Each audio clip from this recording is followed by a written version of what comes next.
How's it going? Welcome to the Verdin Verdict. We're having our weekly Sunday special. We got a lot of information to recap. A lot of things happened. A lot of things happened last weekend. A lot of things happened this weekend. You got a UFC 276 mega card that went down, and quite frankly, I might rule it a mega disappointment.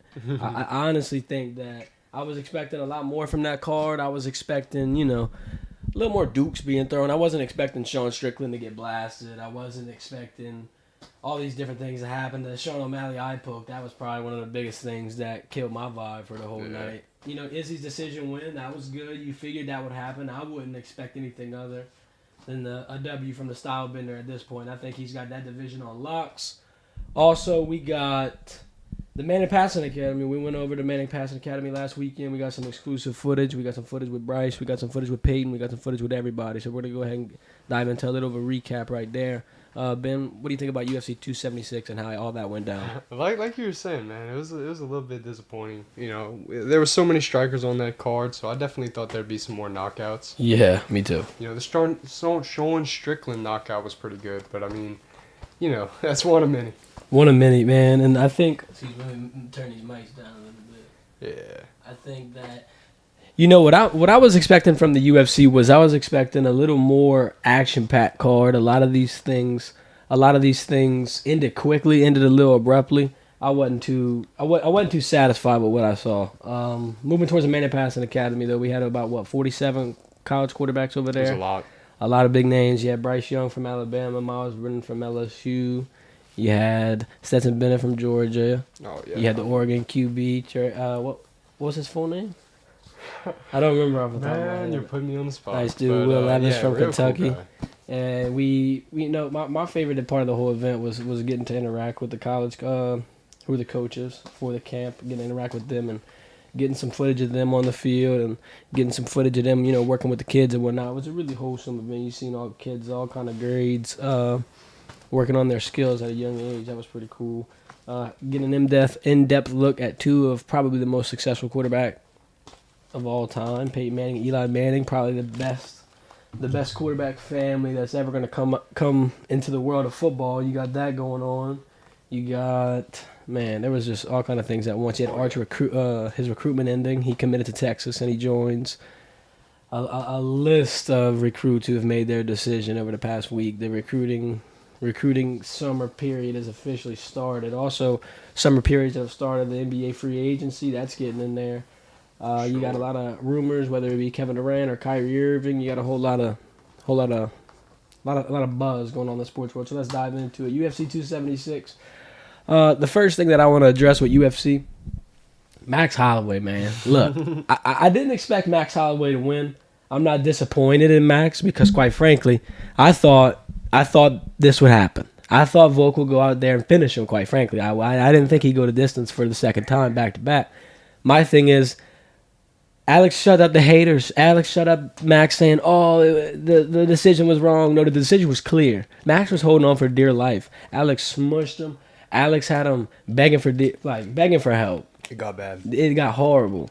I think Max Holloway, look, he's an elite fighter. The division he's in right now might not be his strong suit. That division is held by some of these divisions in the UFC are gonna have a blockade on them in terms of championships. You got the welterweight division with Kamaru Usman. He's not dropping that belt until he's ready. You got the middleweight champion Israel Adesanya. He's not dropping that belt until he's ready. The only belts that you'll really see fluctuate throughout the UFC will be that lightweight belt. It'll be that light heavyweight belt, even the heavyweight belt. Yeah. But that welterweight, that middleweight, and that bantamweight, dude, it's locked up. I don't think that Max should be sitting around here. You got Charles Oliveira, who doesn't even have the belt right now. He's the number one contender. I would send Max to the lightweight division again and have him fight some guys his own size and probably fight some guys he'd have an easier chance beating because, man, Volkanovski beat you 3 times to none. You got swept, dude. If this was the old 80s NBA playoffs, it'd be over in the first round. Yeah, it would have been. I don't think Max Holloway deserves another primetime fight, at least in the bantamweight division. If it's going to be against Volkanovski, you might as well not even book it. We know what's going to happen. I wouldn't book a fourth one for sure. Man, What I don't like about the UFC and the way that they've been booking the title fights is it just feels like they're putting a lot of, like, for instance, the whole Cyril Gain thing. I feel like they might have rushed him a little too quickly. I feel like they might have thrust him in that spotlight. He already got, kind of pushed out of it. Maybe if they would have let him develop a little more. I mean, look at Sean O'Malley. Sean O'Malley's been developing for the greater part of 5 years. It feels like. I mean, the dude don't want to. He finally gets a big name fight with Pedro Munoz, and he's gonna go ahead and poke him in the eye in that one. Yeah. I think. Man, with Sean O'Malley, my thing with him is he's really talented, but it's ironically similar to like the Jake Paul situation. It's almost comedic. Like he's too comedic and he's not serious enough. He's got the skills, but he's not fighting anybody to really impress anybody. Yeah. So now I'm conflicted on what to believe. Is he just fighting like, dude who literally had Chris Moutinho literally debuted against Sean O'Malley? That was his first fight in the UFC. Yeah. And Sean O'Malley lands a record 226 or whatever, punches in the head. Crazy. Broke both of his hands because he punched him in the face so many times. I just think those type of moments, while they are interesting, it's just like, what weight does that hold in terms of your resume and your legacy? Like, you beat someone in their first UFC fight, dude. Congratulations. Yeah, you didn't really impress much. I think that's why he's at where he's at. He's the opener. He's the curtain jerker. He's gonna be the people. He's going to be the reason people are getting hype at these events. Last night, not so much. Last night, disappointing, man. I don't think I can go out of my way to watch a Sean O'Malley fight anymore. I don't think Sean O'Malley can entertain me enough anymore, bro. I'm getting disappointed by him day by day. Even his out of the cage antics. He's just getting into that weird ruckus style. Like I said, he's like comedic at this point. He's running with the Nelk boys. He's running with whoever the case. He was getting interviewed by that barbershop Jeff Wittick dude. Yeah, like there's a lot of weird things he's doing. Like, man, if this is your activities leading up to fight week, dude, like that's a poor showing of commitment and effort on his part, and that shows where he is, or why where he is today. Is he even ranked? I'm pretty sure he's not even ranked in his division. Like, has he ever even been ranked? This probably going to be the closest he's gotten to that point. But I feel like the only other time that he was really close would have been right before the Cheeto loss.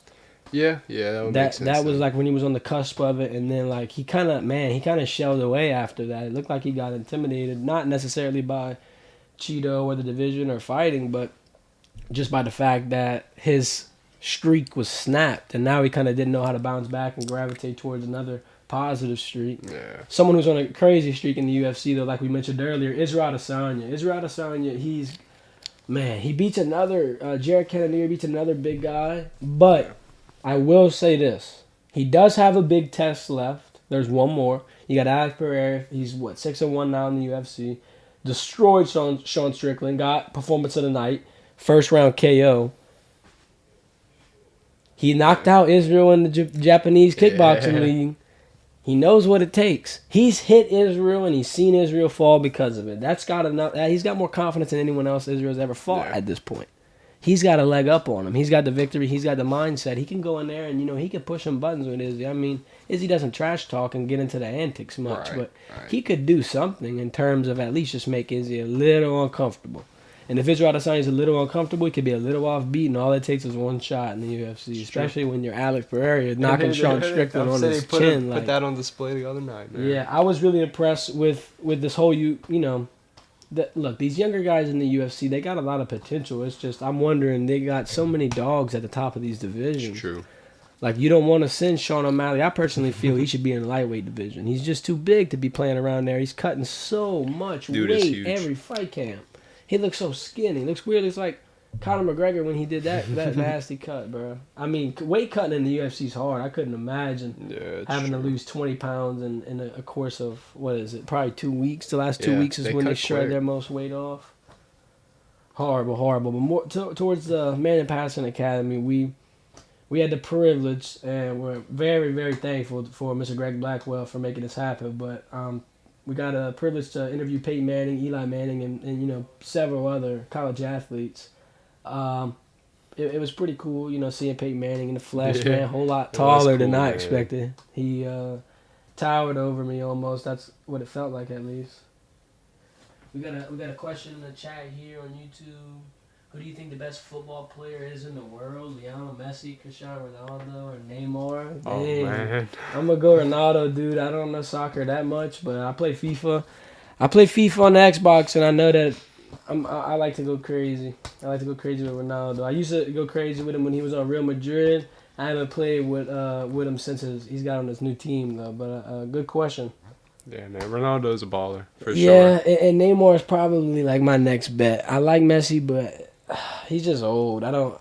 That's old news, bro. It's Neymar's true. the new school. He's like the Odell Beckham of soccer. He does bring a So, lot of, a lot of I don't want to say. attraction in Yeah, terms of yeah. like personality and just his style of play is flashy, and he does like them crazy bicycle kicks and all. It's true. Look, soccer is entertaining if you're watching these high level athletes like that, bro. It's the most popular sport in the world. Everyone's playing it their whole life. This is probably the sport where they're the most experts. Yeah. And they perfected their craft the most, more than likely. That's what if I'd have to bet my money on it. But segueing back towards the Peyton Manning interview, it was cool to go ahead and get insight from someone like that and just kind of pick his brain a little bit. I asked him a funny question about how he felt about being up 3-0 on his brother. He played Eli 3 times and he won all 3 times, and he said not he doesn't remind him much and whatnot. But man, we all know that's not true. Oh, we all yeah. know they're talking that mess all day. Got to. But look. A lot of people in the comments were saying that Eli Manning's got a one-up on Peyton because he's beaten Brady twice in the Super Bowl at that. And These are big time games. Peyton had a rough going with Tom Brady. Yeah. Peyton Manning and Tom Brady were in the topic of discussion the week leading up to the Manning Passing Academy. People were wondering, former NFL defensive players were wondering who's harder to play against, Peyton Manning or Tom Brady. And man, it was almost unanimous for the beginning. But then some people came out for Tom Brady, but the majority of the people were saying they were worried about playing Peyton Manning the most. They said Peyton Manning, because Peyton Manning The really, sheriff, man. he really put in that style of audibling at the line, and he made it popular for guys like Aaron Rodgers and guys like Drew Brees to make those shifts at the line and be as popular as they were. What's my favorite car? Favorite car, man, that's rough. Let's see. Man, we've had this conversation, man. Yeah, I know. Bentley, look, that's my dream car is a Bentley Continental GT, but I'll be honest, my favorite car would probably be a McLaren because that's one of the fastest cars in the world. I'm going to go McLaren on that one. I don't care what McLaren it is. You can give me any McLaren, I'll be happy. It could be. That makes sense. It don't matter. I can understand that one, yeah. Are there hooligan fanatic fans in American football and basketball like in Europe? Are there hooligan fanatic fans in American football and basketball fans? And you're looking at the hooligan I fans. think, all right, I'm going to answer this question in the best way possible. I think your best fans, I'm going to sum it up like this.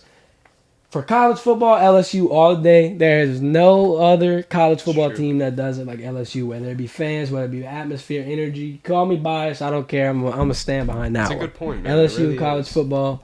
For NBA, your tough cities are going to be, Boston, New York. You got your big meccas that were always really strong and popular, like maybe even Los Angeles, like for the Lakers. Yeah. Those cities are normally rough to play in. Golden State, because of their recent success. The Oracle, they used to call it the Roracle. People would get loud there. For football, man, you got the Patriots. That's rough. You really got any dome. Right. Anybody that plays in a dome That's is hard. I think, to play against. But, yeah, the fanatic fans, you normally see them come out whenever their team wins the Super Bowl. They'll go out and jump on the power lines or take down traffic poles. Some people flip cars. I mean, you got... They go crazy. You got a lot, man. You got the hooligans. But, look, I was listening to I was listening to the Impulsive podcast with Logan Paul, and he was saying how in the UK it's just almost like they love their YouTubers and just like their influencers so much more because it's almost like, we got Hollywood in America and whatnot. And we're kind of consumed by that lifestyle. Like, we see celebrities in our day-to-day life. They really don't. They don't have anything like that. So when they see kind of, I guess, big names, they just go crazy. They were saying, like, they had people, for Gideon, that guy who got his hair cut in the NBA game, they were saying people were climbing on top of, like, gates, trying to just see him, like, climbing on buildings. Like, man, that's love. That's cool. That is cool. That'd be a cool point. But, yeah, the UK, bro, I think in terms of fans and passion, they got it. So, I mean, they got some similar, but it's not exactly the same, to answer your question. It's true. But with the college quarterbacks at the Manning Passing Academy, it fell into place perfectly. So we had Miles Brennan there from the get-go for LSU. So I got to ask some good questions for him. And just kind of, gauge how that whole situation with him and Brian Kelly went, how he managed to get Miles back to LSU out of the portal, how Miles is feeling about starting injury-wise. I even got him to tell me his reaction after that freak arm break accident. Then day 2 of the Man Passing Academy was a 3-day camp, Friday, Saturday, Sunday. On the Saturday morning, I see Walker Howard from LSU walking around. So now we got our good buddy Miles Brennan, our good buddy Walker Howard. We got 50% of the quarterback room right here. And then all of a sudden, you see Jaden Daniels coming around the corner. And I'm like, man, we got 3 quarters. And friend of the show, Garrett Nussmeyer, y'all know. I'm sure y'all know that name. I was sitting there thinking, like, man, where's Nuss when you need him? We can have the whole quadruple. We can have the whole QB competition right here. And sure enough, bro, it's like you say his name and he appears out of thin air. I'm walking in the parking lot and there he is, Garrett Nussmeyer. So we put together that LSU quarterback interview video, man. I got some good insight from that because I had a lot of questions about LSU summer camp and a lot of questions about LSU's quarterback situation. And it kind of gave me a little bit of clarity and a little bit of comfort knowing that at the least, everyone's level-headed and no one's freaking out, and you know what I mean? But I'm not going to spoil it too much. Y'all can go in our channel on YouTube, the Verdin Verdict. We got the links on the TikTok and the profile right here, links on the Facebook, and if you're watching live on YouTube, you know what to do. Watch the most recent video. I promise you're not going to regret it. We got more content like that coming forward. But, yeah, the college QBs, watching them do their thing and show the fundamentals to a kid was wild, because I feel like when you're teaching children something, that's when you're gonna be your most in depth and your most clear. So it was almost perfect to get all that on film, like watching Eli Manning talk about his 3-step drop to a kid, right, like 6 foot in front of me. It was wild, especially because your whole life the people you're gonna see on TV are those guys. You're gonna see the Mannings, you're gonna see him in the Super Bowl making a helmet catch with.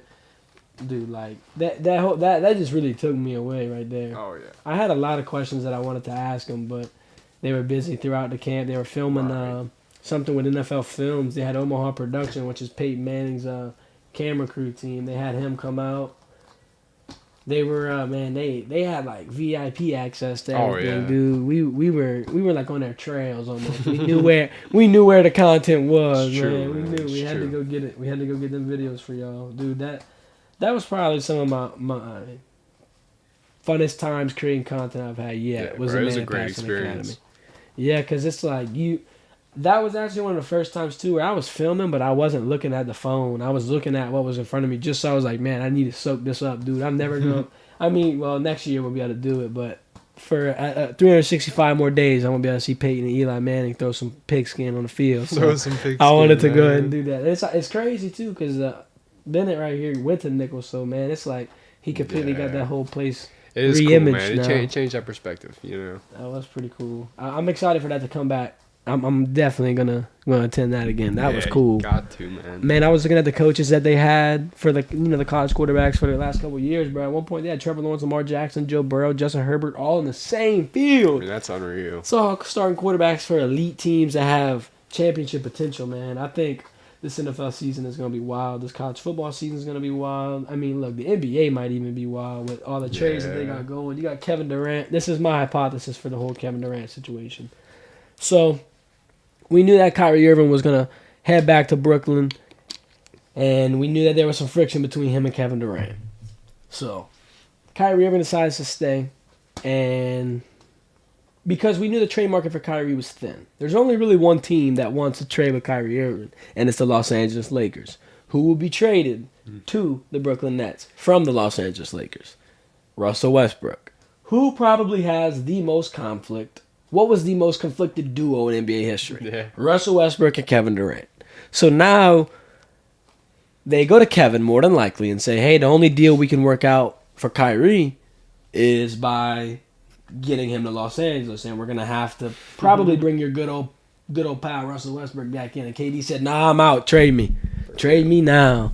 Because I don't think the problem, man, it's so hard to tell what the problem is with KD, because it seems like he's got a problem with everything at this point. KD's got a problem in Oklahoma City, goes to Golden State.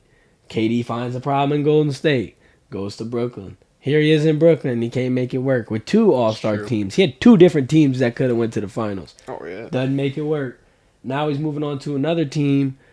Are you, as a franchise owner, as a GM or a president of basketball operations, whatever you want to fantasize as your position in the NBA, you've got the opportunity to get Kevin Durant, but you're going to have to move at least 2 fundamental pieces of your core, It's true. of your team. Are you moving him for Kevin Durant? Are you taking that shot? He's the best scorer in the game, period, no debate. Yeah. Best scorer in the game right now. But he's also a diva. And he's also sensitive. And he's also going to wind up getting traded in 2 years. So at that point, is it worth taking the shot? Like, look, for the Pelicans, for instance, I was just talking about this before I got on.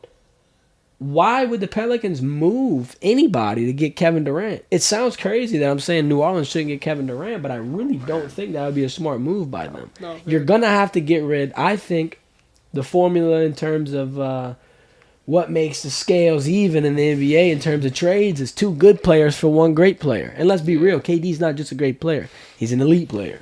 He is. So we know that New Orleans has 4 very important players on that team. They're going to have to lose 2 of them. Yeah. They're going to have to lose 2. Is it going to be Zion and B.I.? Is it going to be C.J. and B.I.? Who's it going to be? If you're New Orleans, who would you want to give up for Kevin Durant? Is it worth it? Do you want to lose Zion Williamson, who could potentially be at least a 20 and 10 every night? Do you want to lose C.J., who absolutely resurrected that culture in New Orleans? He made New Orleans a basketball city. They almost beat the defending Western Conference champions in the first round. That was impressive. They were 1 Zion away, 1 Zion performance away from moving on to the second round. And if they moved on to the second round, who knows where they would have went from there? Do you give up Zion? I say no. Do you give up CJ? No. He's a veteran. He's vital. The only person you'd be able to give up is B.I. But who are you pairing with B.I.? Are you going to cripple yourself in the NBA draft and lose all your picks? Hope not. Yeah. Are you going to have to attach 2 extra players on top of that and then lose an Alvarado and then lose a Valanciunas? Or who knows who you're going to lose at this point? There's no telling. You can lose a lot of people if you're New Orleans that are vital to your success and that are the reason you are where you are today. I wouldn't get the big dollar signs and get excited and go after Kevin Durant because Kevin Durant means trouble. In the NBA, you don't just piece together an all-star team and it works. We've seen that in Brooklyn. We've seen that in Los Angeles. We've seen that in a lot of places. Miami, just big 3 lost in their first year. It doesn't always work in the NBA. I would not sell the house to buy the new car. It don't make sense. Yeah, when you really put it like that, man, there's no sense in it. It's a smart decision for a team that is on the cusp of something great, like a Miami Heat or Phoenix Suns, Los Angeles Lakers. New Orleans has 2 years left. They just gave Zion a big deal. CJ's got a big deal. I'm sure B.I. is still backloading money from Los Angeles. I wouldn't take the shot, man. Griffin, you better watch it. You better not do it. I think New Orleans has some potential in sports, bro. And it's nerve-wracking to just watch them have all this potential right now and just waiting on them to potentially mess it up. Yeah. Because that's what New Orleans does best in They're sports. notorious for it, man. Mess it up, bro. The Saints, man, this Kamara suspension is going to be rough, but I'm going to say this. I want to go on record and have it known that if Alvin Kamara is out 4 to 6 weeks, take it as a blessing in disguise. He's not going to be hurt. He won't hurt his knee. He won't hurt his ankle. He won't be out 8 weeks like he was last year. True. Let him rest on the bench. Whatever. You got Jameis. It might be a struggle bus for a couple weeks. Might be a struggle bus. You got that Jameis situation to figure out. We got to know if he's ready. Everyone's like, man, he did good last year. Yeah, that's last year. He's got a new knee now. I'm not a Jameis hater, bro. I don't want to get mislabeled as a Jameis hater. I want Jameis to succeed. I want the Saints to win. I want to see that up close and personal. I like that boy Jameis, man. Look, he's funny. He is cool. Yeah, He's funny. Like you were saying, man, he's the funniest quarterback in the NFL, hands down. He has to be real with himself, though. You got this team counting on you and buying in on the Jameis Winston ways. Right. They think you can lead them to the promised land. If you keep underperforming, dude, they better take that permission from you. Because, look, I'll be honest, the Saints hold on to a lot of things when they should be letting go. If you want me to repeat that one more time in a different way so everyone can catch what I'm talking about, the New Orleans Saints do not know when it's time to tell someone to hang up the cleats and get out from the position. I caught it the first time. I think that the New Orleans Saints need to be very careful with this quarterback situation because their wide receiver room is insane and their defense is impenetrable. This New Orleans Saints team can make a huge playoff run next season if Jameis can be a sniper behind center. If Jameis can go out here, light Olave up, light Thomas up, light Callaway up, man, hit everybody down. Man, when Kamara gets back in, get him in some backfield motion cuts, get him on a wheel route or something. Oh, yeah, there's Saints can be potential's deadly. in this, man. They only got one competitor in that division. They can get a good record. They can It's get a true. good record. They can make a wild card berth. They can make a wild card berth, and they can make some noise. But look, that Bucks game, that first Bucks game is gonna be in the dome too. That's how you get your dub, and that's how you shake Tom Yeah. Brady mentally. Now go, dude. This team, the last time they faced, they shut him out. First time Tom Brady got shut in what 10-something years. Yeah. You know, Gardner Johnson's coming out here with a megaphone. That dude is not gonna be able to be stopped. Yeah. He's just gonna be vocal the whole time. I like him though. I like that energy. I like the Saints' energy on the defense, man. They're killers, Yeah. dude. They got that instinct. I think that this team could be willed to the Super Bowl by the power of the defense if they have a consistent offense in terms of scoring 21 to 24 points every game. Yeah. Do that, and I guarantee you the Saints can win 10 games. That defense is gonna hold people to under 3 touchdowns. A lot. They did it. They probably did it 40% of last year.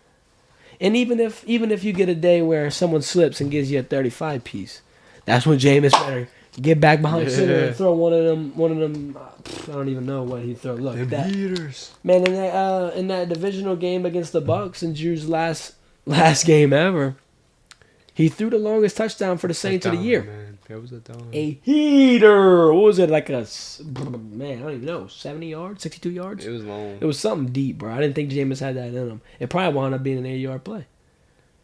Yeah. It was impressive, man. A little rack sprinkled on at the end of there, A little but bit of rack. he was eating that W in the locker room after. No, he wasn't. He was crying, taking that L because the Bucks whooped them. And the Bucks went on and whooped the Packers too. So the Bucks couldn't be. Man, Tom Brady's just a cheat code, bro. Like that's ridiculous. Oh my God, I can't believe that the Tigers. Tom Brady, the first year in the NFC, already wins as many NFC championships as Drew Brees and Aaron Rodgers did. One. That's sad. Dude, Aaron Rodgers is on the cusp of becoming like Drew Brees, in my opinion, man. Sad. A lot of wasted potential, bro. It's just how cards fall, bro. It's hard to see your team get to the top. I hope he gets one more. That'd be cool. Ever since this man right here, Devontae Adams, wanted to leave, though, I don't know how comfortable I am in thinking that that's a reality. It's scary. I don't think that the Packers will be able to withstand what kind of rebuild they're about to have to go under here within the next 2 years. Because I'm hearing that Aaron Rodgers deal is more like that 3-year extension is more like a 1-year contract followed by a 1-year contract followed by a 1-year contract. If Aaron wants to play after next season, good. They move the chips. If he doesn't, he's out. He could be out. He's gotten out in his contract to retire. He's talking about retiring at the match, that little golf event. I mean, dude, what's on your mind, really? Yeah. You know what I mean? Aaron Rodgers, after Jordan Love's pick, before that season, he goes out there and he tells everybody what's on his mind. He showed everybody he was ready. He won the MVP. This year, he went and did it again, back to back. If retirement is on his mind now, more than likely, that's what he's going to do. Yeah. I'll give Aaron Rodgers one more year this year. I think this is the last ride. I'm going to soak it up. I'm going to enjoy it. But I don't think it'll be capped off by Super Bowl. I'd love to be proved wrong. Dude. My words are going to be short and sweet because I am ready to eat them. Yeah. Hoist that Lombardi up and go get that 5th Super Bowl, man. I would Be cool. I'd be happy. Go back to Titletown. Take a picture with it. Go back to Titletown, man. No, that's us. That's Titletown, dude. 13 That's World cool. Championships, man. 13 World Championships, and hopefully another one before Aaron Rodgers hangs up them cleats, dude. I don't know. Who do you think's gonna win the Super Bowl this year? I think it's one clear choice. Oh, man. One clear choice that I got. Even a thought like that. Los Angeles Rams. Oh, yeah. And call Yeah, me recency bias. Call me all you want. You heard about the Russell Westbrook and Kyrie situation? Yeah, our money. I did, dude. I did hear about that Kyrie and Russell Westbrook situation. It's wild. I think Kyrie and Russ, not in terms of potential and how much points per game they'll give you, not much different. It's true. Not much different anymore. And I don't think Kyrie's dependable. They both got personality issues. Russ is a little more heartfelt. He could, commit to the team. I take Russ over Kyrie. That's just me. I'm not out on the Russ situation. I'm glad that they kind of, linked him out for another year with the Lakers. Let's see if he's staying. Might get traded before. Tough. Was it $37 million option that they picked up? It's big, bro. That's insane. But, yeah, back to the Super Bowl champions. Los Angeles Rams, dude. Yeah, Matthew Stafford's back. Cooper Cup's ready to catch 10 more dots a Kupp, game man. for 160 yards a game for 2 touchdowns a game. Dude is an animal. What? He's an animal. I'm drafting him. I'm gonna look. I don't know if anybody that's gonna be in my fantasy league besides you is listening to this right now. But if y'all are listening, I'm getting Cooper Kupp. I don't care. I got him. It's understandable. If I gotta pick him in the first round and sacrifice a running back, I will. It's worth it. That's a 25-point machine. Yeah. 25-point machine, dude. Every game. Every game, though. But then Aaron Donald's going to run it back. You got Jalen Ramsey wanting to run it back. Yeah, Von Miller left, but what did Von Miller really do? I know. Yeah. What did Von Miller really do besides filling the little holes? Oh, Eric Weddle won't be back. Oh, man. Dude, he was ring chasing. Get out of here, Eric. Get your torn That's what pec. it was looking like, yeah. Get your torn pec in the Super Bowl, dude. That torn pec. Posting that picture all over my Instagram, dude. I've seen that like 50 times Super Bowl week. Torn pec, man. The Bengals should have won that Super Bowl. That's ridiculous. I'm a little butthurt about that for Joe Burrow, dude. Yeah. Good old Joe It's Burrow. understandable. That man Joey B. Yeah, I wonder how that felt, dude. He said he went out and he went to the club after the Super Bowl. He said that on the Network podcast. That's pretty Really? funny. That's cool, yeah. Gotta celebrate the season, dude. Gotta Yeah. celebrate what you got. That makes sense, man. Celebrate what you accomplished. Most sacked quarterback leads the team to the Super Bowl. That's nuts. Yeah, That's cool. nuts. On top of tearing his ACL the year prior. They updated that offensive line. If you can give Joe Burrow literally one more second than what he already averages, give him one more. Be scary. Jamar Chase is getting 2,000 yards. Yeah, safe bet. Safe bet. I'd put everything on it. If it don't happen, I'm gonna delete the channel. No, I'm joking. Yeah, man, this fantasy stuff is gonna stress me out though. I don't know who I would pick for my fantasy team. Me neither. Cooper Kupp, I guess. Yeah. Number one. It would That's make- gotta it would be my make sense, first round bro. pick. I can't trust a running back no more. Yeah. Derrick Henry's coming off an injury. Saquon Barkley's coming off an injury. Christian McCaffrey's coming It's a off lot an of injury. injuries. Dalvin Cook's coming off an injury. I guarantee you Jonathan Taylor is injured after that incredible year. Guarantee you he's coming off an injury. Man, who else you got? Exactly. Who else you got? You're going to have to take a shot. So you know what? If we're taking shots, draft C-Mac. Draft C-Mac. Take the shot. Man, I really liked Christian McCaffrey last year when he was playing football, but it didn't last for all too long. No, it didn't. So Because Christian McCaffrey is a snowflake. He's a snowflake, brother. he That's might be. why. That's what's wrong with it. Well, man, we got more Verdin Verdict coming Sundays at 7 for y'all. So it's just a little, I guess, rundown and recap of what's been going on here behind the scenes. A little bit. For sure. We got the TikTok live going. We got the setup going right here. This is the behind the scenes of the stream. Yeah. We're gonna go ahead and end the stream right here on TikTok. Thanks for joining. Y'all go ahead and subscribe to the YouTube. Click on my profile. Click on the YouTube link, and you can go ahead and subscribe from there. Watch our recent video about the LSU quarterbacks, and go ahead and watch everything else while you're there. Thank you. Good stuff. And as for the Facebook and the YouTube viewers, thank y'all for tuning in. We will be back live Sunday at 7 p.m. We got another video that we're working on for y'all behind the scenes. Y'all stay tuned. This has been the Verdin Verdict. Thank y'all. Y'all enjoy the rest of your Sunday.